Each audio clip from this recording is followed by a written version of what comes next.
अस्सलाम वालेकुम नाज़रीन, प्रोग्राम आपकी आवाज़। इरफान अहमद खान साहब जर्मनी से हमारे साथ है। खान साहब, अब क्या होगा? इलेक्शन हो गए, अवाम ने अपना शौक़ पूरा कर लिया, जिन्होंने नताइज देने थे उन्होंने भी अपना शौक़ पूरा कर लिया। आगे क्या नज़र आ रहा आपको? एज साहब ही पहले तो मुझे ये बताएं ना कि आपकी राय क्या है, जो आप कहते हैं कि जिन्होंने शौक पूरा करना था सीटों का, उन्होंने शौक पूरा कर लिया, तो आप रिजल्ट से मुतमिन नहीं है? नहीं, मैं तो मुतमिन नहीं हूँ। मैं क्या, पूरी दुनिया नहीं मुतमिन तो, मगर उससे फ़र्क नहीं पड़ता। पाकिस्तान के जो ताकतवर लोग हैं उनको कोई फ़र्क नहीं पड़ता आप मुतमिन है, अवाम मुतमिन है या नहीं है। देखे, एक सबसे ज्यादा प्रोपेगेंडा किया जा रहा था, जो जिसमें तहरीक इंसाफ की जो प्रोपेगेंडा टीम थी, मीडिया टीम जो थी, उन्होंने फिर इकरार किया है टीवी पे आके। मैंने खुद देखा, उनका इंटरव्यू सुना है कि किस तरह उन्होंने काम किया है दिन रात, और प्रोपेगेंडा किया है कि भाई हमारे साथ ज्यादती हो रही है, हमारे साथ ज्यादती हो रही है। अब जो रिजल्ट सामने आया है उससे तो पता लगता है कि वो सब झूठी बातें थी। फील्ड में उनको काम करने का मौका दिया हुआ था, तभी तो इतनी ज्यादा सीटें ले गए। अब सारी पूरी की पूरी असेंबली पे तो कब्जा उन्होंने नहीं करना था ना। आज तक किसी असेंबली में ऐसा हुआ है कि सारी की सारी सीटें एक पार्टी को मिल गई हो, सवाए मशरकी पाकिस्तान की अवामी लीग ने इस कसर से सीटें ले ली थी कि आप कह सकते हैं हाँ जी 90% सीटें ले ली। तो सब में हमेशा तकसीम हुई है। अब भी सबसे बड़ी पार्टी जो है वो इंडिपेंडेंट ही आए हैं, और वो सारों को पता है कि वो तरीके इंसाफ है। इसलिए कम से कम ये बात तो आप मान लें कि हाँ, उन्होंने जो इंतखाबात जितने भी हुए, जो भी रिजल्ट आया है, चंद सीटों पे यकीनन नजर आता है कि हाँ धांधली की गई है या उनको तब्दील किया गया है। और मैं समझता हूँ उससे एक पॉजिटिव फैसला तो ये आया है, नतीजा ये निकला है कि नून लीग के जो ऐसे चेहरे थे जो जाने नहीं छोड़ते थे सियासत की, उनसे फरागत मिल गई है। जो मार्क उठाई करने वाला तबका था, शेर अली जैसे फैसलाबाद में है, और भी बहुत सारे लोग जो मुस्लिम लीग के, जिनसे हर दफा जीतते थे, मुस्लिम लीग की जो सियासत है उसके ऊपर हावी रहते थे, बयानबाजी इस किस्म की होती थी, इसमें हर वक्त तैश नजर आता था, माहौल को गर्म रखने वाला था, दूसरी पार्टी वालों को नीचा दिखाने के लिए ऐसी अल्फाज इस्तेमाल किए जाते।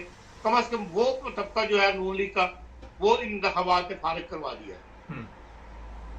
अब आज अपने असली सवाल की तरफ, गुफ्तगू के दौरान आपका सवाल बैक पे चला गया कि आप बात क्या पूछना चाहते हैं? तो मैं ये पूछना चाहता हूँ कि अब ये गवर्नमेंट कौन बनाएगा, क्योंकि वो तो तैयारी पकड़ रही है। और देखें, मुबारक साहब, गवर्नमेंट कौन बनाएगा ये बड़ा क्लियर है, इसलिए कि आप देख लें कि इंतखाबात के बाद सबसे पहला बयान जो आया है वो ISPR की तरफ से आया है। कौम को मुबारकबाद दी है ISPR ने कि भाई हमने पुरअमन इंतखाबात जो है वो करवा दिया पाकिस्तान के अंदर। अब ये फौज का काम नहीं है, ये काम उस सिविल हुकूमत का था, निगरान हुकूमत का था, उनके वज़रा का काम था कि वो ये बयान जारी करते, या इलेक्शन कमीशन ऑफ पाकिस्तान को बयान जारी करता। आप ISPR का पहला बयान जो आया है सबसे पहले उसको पढ़ लें, उसका एक एक लफ्ज बोल रहा है कि वो सारा क्रेडिट जो है वो खुद ले रहे हैं। इसका मतलब है उन्होंने कुछ किया है इसके ऊपर वो क्रेडिट चाहते हैं, तो लाजिम हुकूमत बनाने में भी उन्हीं का दारोमदार है। इसी तरह जो बयान दिया है जनरल आसिम मुनीर साहब ने, उसको आप पढ़ लें, उन्होंने वादे कर दिया है कि भाई कौमी हुकूमत जो है, कौमी इत्तेफाक की राय से हुकूमत जो है वो बनाई जाएगी आज के इजलास के अंदर। अब ये बातें फौज के करने की नहीं है। जब वो ये बातें कर रहे हैं तो इसका मतलब यही है कि फौज हुकूमत बनाने में उनका अमल दखल शामिल होगा। अब अगर जिनको अक्सरियत मिली है वो अपना नुमाइंदा चुन लेते हैं, आजाद उम्मीदवारान, किसी को सदर के लिए, वज़ीर आज़म के लिए नॉमिनेशन पेश करना तो सदर का काम है ना, सदर असेंबली बुलाएगा, नॉमिनेशन होगी। अगर ये लोग अपना कोई लीडर चुन लेते हैं, लीडर ऑफ द हाउस, चले उनकी पार्टी का चेयरमैन तो जेल के अंदर है, जो 99 आदमी है, 90 आदमी, 92 आदमी मुंतखब हुए हैं, वो एक ऐसे अपना कायदे अमान चुन लेते हैं कि ये हमारा पार्टी लीडर होगा आइंदा के लिए, तो उसके लिए वो उस फौजी क़यादत को मंजूर नहीं है जिन्होंने इस वक्त ये इंतखाबात करवाए हैं। जाहिर है कि वो जिन लोगों ने नॉमिनेट किया था हाफिज सईद मुनीर साहब को, आसिम मुनीर साहब को, वो भी जब मैदान में मौजूद है और वो अभी तक सबसे बड़ी पार्टी वो है आजाद उम्मीदवारों को साइड पे करने के बाद, तो लाजमी वो उन्हीं को फिर नॉमिनेट करेंगे, तो उन्हीं में से कोई मुंतखब हो और बाकी असम्बली के मेंबरान जो हैं वो उनके गिर्द इकट्ठे किए जाएंगे। तो उन इकट्ठे करने से बात तो उन्होंने आना नहीं, फौज ने मुदाखलत लाजमी कर दी है और फिर वो उन्हीं के गिर्द इकट्ठे करेंगे, ताकि एक तो यह कि अगली एक्सटेंशन जो 3 साल की मिलनी है उसका रास्ता हमवार होगा। फिर यह है कि जो कहा जाता है, जो कुछ हमने सुना है टीवी वगैरह के ऊपर और डिस्कशन में भी साथियों के साथ आया, वो यही है कि आसिम मुनीर साहब को पॉइंट जी बनाने में नवाज शरीफ साहब का बड़ा अमल दखल था। वो अड़े हुए थे इस बात के, नहीं यही बंदा होगा जो दूसरे नॉमिनेट जो बाजा साहब ने नाम पेश किया था या जिसको शहबाज शरीफ साहब चाहते थे, दूसरे साथी उनके चाहते थे, उसको वो नहीं माने, उन्होंने इसी बंदे को नॉमिनेट किया। तो इसलिए उनका एक एहसान भी है और उनके लिए एक अगली राह भी खुली हुई है कि भाई नॉमिनेशन के अंदर 3 साल के बाद अगर एक्सेप्शन उनको मिलती है उसका रास्ता जो है खुला हुआ होगा। इसलिए बज़ाहिर नजर यही आता है, जो उनका बयान आज आया है कौम को मुबारकबाद का, उससे मुझे यही लगता है कि ये इन दोनों पार्टियों को कहा जाए कि आप इत्तेहाद करें और मखरूज हुकूमत जो है वो तश्कील दें, तो पाकिस्तान पीपल्स पार्टी भी, और उसके अंदर सबसे बड़ी शर्त जो है वो पीपल्स पार्टी यही है कि बिलावल साहब को जो है वो वज़ीर आज़म मुंतखब करवाया जाए। इन दोनों के दरमियान अभी तक तो फासला कम है, 15-16 सीटों का ही फर्क है नेशनल असम्बली के अंदर, लेकिन आगे जब मखसूस सीटों के लिए इंतखाबात होंगे तो फिर ये फासला बढ़ जाएगा। इसलिए मुमकिन नजर नहीं आता कि पाकिस्तान मुस्लिम लीग नून जो है वो इस बात के लिए तैयार हो कि हाँ बड़ी पार्टी हम होते हुए छोटी पार्टी का हम वो लेकिन अगर प्रेशर आ गया फौज का, जैसा कि जो नून लीग का जो प्रेशर ग्रुप है वो इस वक्त बाहर कर दिया गया है नेशनल असम्बली से, तो इसलिए मुमकिन है कि भाई ये समझौता करवा दे फौज कि भाई पंजाब के अंदर हुकूमत जो है वो नून लीग की हो और सेंटर के अंदर जो है वो वज़ीर आज़म जो है वो पीपल्स पार्टी से ले लिया जाए, हुकूमत उसी की कराएगी जो जिसकी अक्सरियत होगी। ये एक इम्कान नजर आता है जो अभी तक की जो रिजल्ट सामने आए। जी चौर साहब ये बताइए, खान साहब कितनी देर चलेगी ये हुकूमत आपके ख्याल में?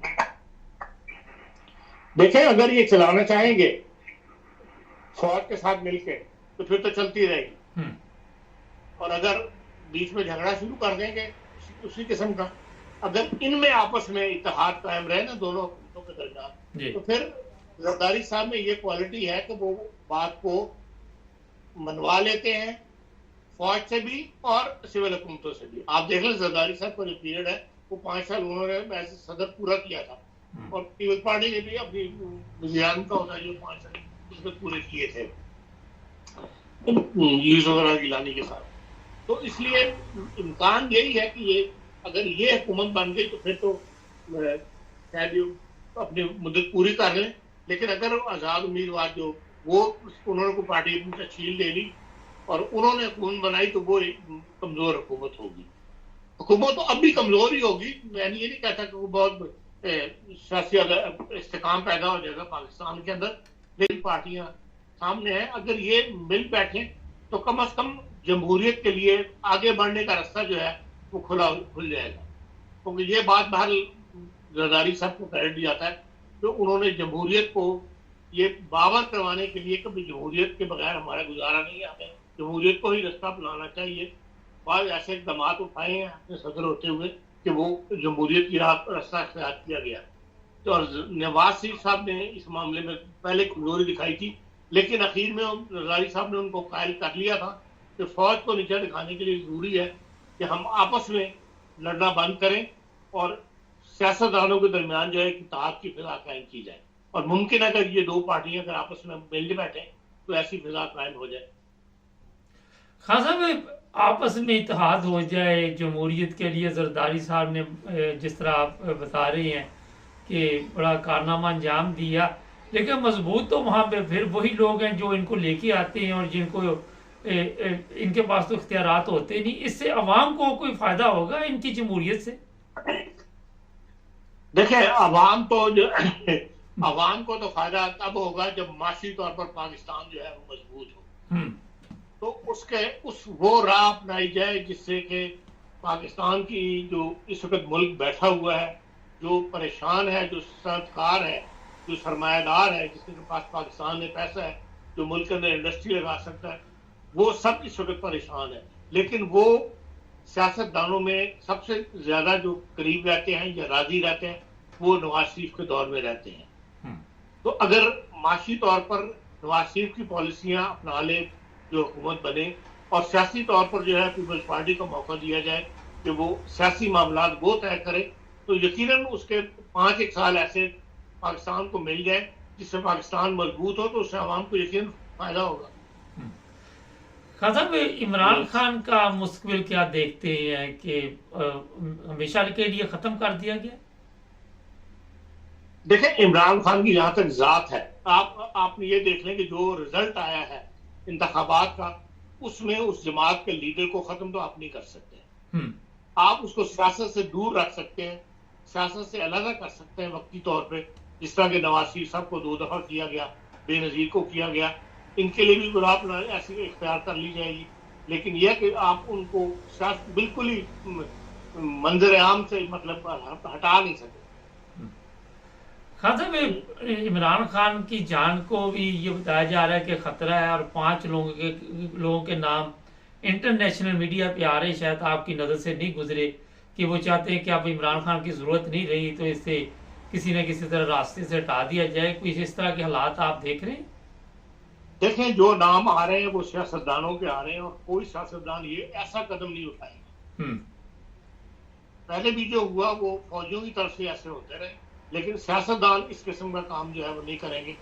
अगर भुट्टो साहब ने अहमद कसूरी के वालिद को ऊपर मरवाया था, तो जैसा कि कहा जाता है, तो उसका कोई अच्छा रिजल्ट दुनिया ने नहीं देखा, ये सामने नहीं आया। उसके बाद मजीद पाकिस्तान के अंदर भी कमजोरी होता चला गया और एक नए सियासी झगड़े की बुनियाद पड़ गई। इसलिए मैं नहीं समझता कि सियासतदान ये काम करेंगे, और फौज भी अब इस पोजीशन में नहीं रही कि वो किसी को रास्ते से हटा दे। इस मुल्क के अंदर होते हुए जिस तरह अरशद शरीफ के बारे में कहा जाता है कि उसको बाहर कर दिया जाए, ये मुमकिन है कि हाँ बाहर कहीं बंदा गया हुआ हो तो उसको कर दे, लेकिन यहाँ होते हुए जो इससे फसाद पड़ेगा ना, वो पाकिस्तान संभाल नहीं सकता। इस वक्त माशी तौर पर जिसे कहते हैं सांस लेना इस कदर मुश्किल हुआ है कि वो अगर इस किस्म के इकदाम उठाएंगे और अगर लोग सड़कों पर निकल आए तो उसका रिएक्शन बड़ा सख्त होगा और वो पाकिस्तान संभाल नहीं पाएगा। खान साहब, अभी आपने कहा कि दुनिया ने उस वक्त अच्छा नहीं समझा पाकिस्तान को। आज जो इलेक्शन हुए, दुनिया तो आज भी पूरी यही कह रही है कि ये इलेक्शन ठीक नहीं हुए, धांधली हुई है, इमरान खान को जेल में डाला गया और हाथ पांव बांध के दूसरी पार्टी को जितवाया गया। तो दुनिया की जो सोच है उससे पाकिस्तान को कोई फर्क पड़ता है? देखिए, दुनिया इलेक्शन प्रोसीजर के ऊपर कोई वो उंगली नहीं उठा रहा। जो 8 फरवरी का दिन है उस पर लोगों ने उंगली नहीं उठाई। लोगों ने इस बात पे यकीन उंगली उठाई है कि एक पार्टी को फ्री हैंड नहीं दिया गया कि वो उसी तरह इंतखाबात में हिस्सा ले सके जिस तरह बाकी सियासी पार्टियां ले रही थी। बाकी ये है कि जितने भी मुबस्सिरीन आते हैं, ऑब्जर्वर आते हैं दूसरे मुल्कों के साथ, वो यकीनन जहाँ की रिपोर्ट जो है वो देते हैं, यूरोपीय यूनियन वाले भी, अमेरिकन भी, लेकिन उनका कोई खास असर कभी कबूल नहीं किया पाकिस्तान की हुकूमत ने। मैं समझता हूँ इस हवाले से सबसे ज्यादा जो है वो यूरोपीय यूनियन की रिपोर्ट जो है असर रखती है, इसलिए कि यूरोपियन यूनियन बहुत बड़ा खर्चा देता है हमारे इलेक्शन होने का।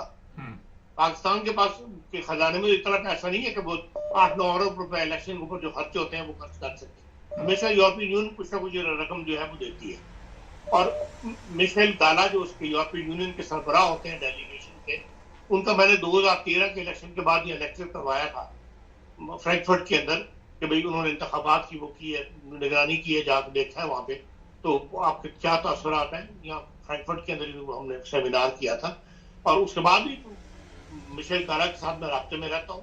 तो तो वो जब भी रिपोर्ट लिख के भेजते हैं उस पर पाकिस्तान में कभी अमल नहीं हुआ। इसकी मिसाल एक ये भी है कि भाई वो हर रिपोर्ट में ये जरूर लिखते हैं कि भाई एमडीओ को वोट देने का हक नहीं दिया गया, जो उनकी वोटर लिस्टें जो अलहदा दी गई है। यूरोपीय यूनियन कब से ये कोशिश कर रही है कि भाई तमाम जो ये अलहदा लिस्ट वर्क सिस्टम जो है एमडीओ का ये खत्म करके और एक ही लिस्ट के अंदर इनको भी शामिल कर दिया जाए, लेकिन पैसे देने के बावजूद, अपने प्रेशराइज करने के बावजूद अभी तक वो इसमें कामयाब नहीं हुए। इसलिए जो बैरूनी मुल्कों से प्रेशर आता है या लोग कहते हैं वो एक रिपोर्ट की सूरत में होता है, एक बयानबाजी की सूरत में होता है, उसका कोई मुस्तकिल असर जो है वो हुकूमत पाकिस्तान ने कभी कबूल नहीं किया। जी चले, बहुत शुक्रिया खान साहब। नाज़रीन, इरफान अहमद खान साहब अपने तासरात बता रहे थे। 5 नाम जो आ रहे हैं, 4 तो सियासतदानों के, एक ताकतवर बंदे का नाम आ रहा है इमरान खान को रास्ते से हटाने का। ये मैंने कहा आपको बता दूं। हमारे चैनल को सब्सक्राइब करें, जुड़े हमारे साथ।